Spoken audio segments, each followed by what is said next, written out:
بسم اللہ الرحمن الرحیم۔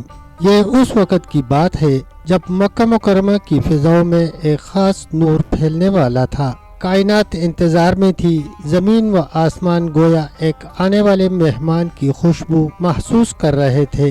وہ مہمان جن کی آمد سے ظلمتیں مٹنے والی تھی اور جن کی برکت سے انسانیت کو روشنی ملنے والی تھی۔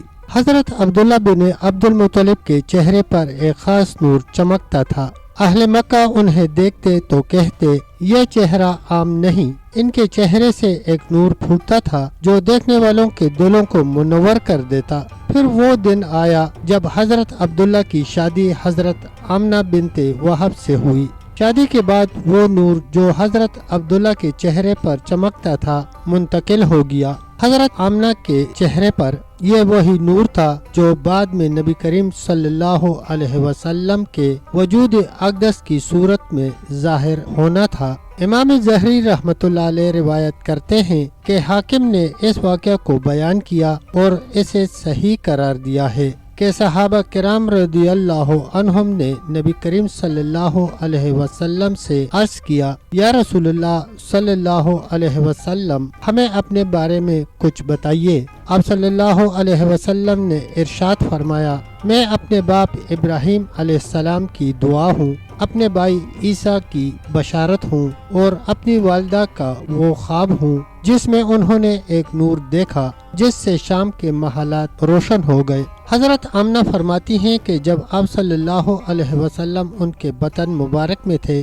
تو انہیں کوئی بوجھ یا تھکن محسوس نہیں ہوئی۔ وہ جان گئی کہ یہ بچہ عام نہیں بلکہ رحمت عالم صلی اللہ علیہ وسلم ہیں۔ حضرت عیسیٰ علیہ السلام وہ آخری نبی تھے جنہوں نے آپ صلی اللہ علیہ وسلم کی بشارت سنائی تھی۔ قرآن مجید میں اللہ تعالیٰ فرماتا ہے، عیسیٰ ابن مریم نے فرمایا، اے بنی اسرائیل، میں تمہارے پاس اللہ کا رسول ہوں جو تورات کی تصدیق کرتا ہوں، اور میرے بعد ایک رسول آنے والے ہیں جن کا نام احمد ہوگا، میں ان کی بشارت دینے والا ہوں۔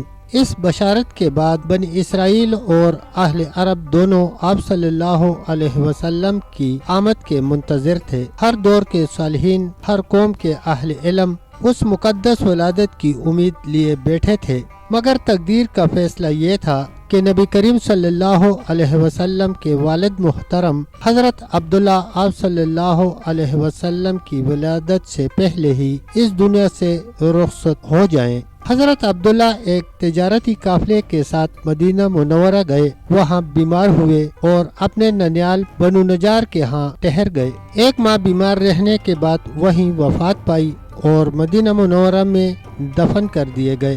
جب تجارتی قافلہ واپس مکہ پہنچا اور حضرت عبد المطلب کو خبر ملی تو انہوں نے اپنے بیٹے زبیر کو بھیجا، مگر جب وہ پہنچے تو عبداللہ دنیا سے جا چکے تھے۔ یوں رسول اکرم صلی اللہ علیہ وسلم اس دنیا میں تشریف لائے تو آپ کے والد پہلے ہی رحلت فرما چکے تھے۔ یہ بھی آپ صلی اللہ علیہ وسلم کی نبوت کی ایک نشانی تھی جو سابقہ آسمانی کتب میں مذکور تھی کہ نبی آخر الزمان یتیم پیدا ہوں گے۔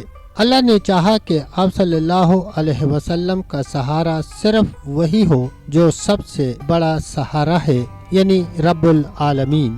پھر وہ ساتھ آئی جب حضرت آمنہ نے نبی کریم صلی اللہ علیہ وسلم کو جنم دیا۔ ان کے لبوں سے پہلا کلمہ نکلا، لا الہ الا اللہ محمد الرسول اللہ، اور دنیا کی ظلمتوں میں روشنی پھیل گئی، آسمانوں کے دروازے کھل گئے، فرشتے خوشیاں منانے لگے اور زمین کے گوشے گوشے میں رحمت کی خوشبو پھیل گئی۔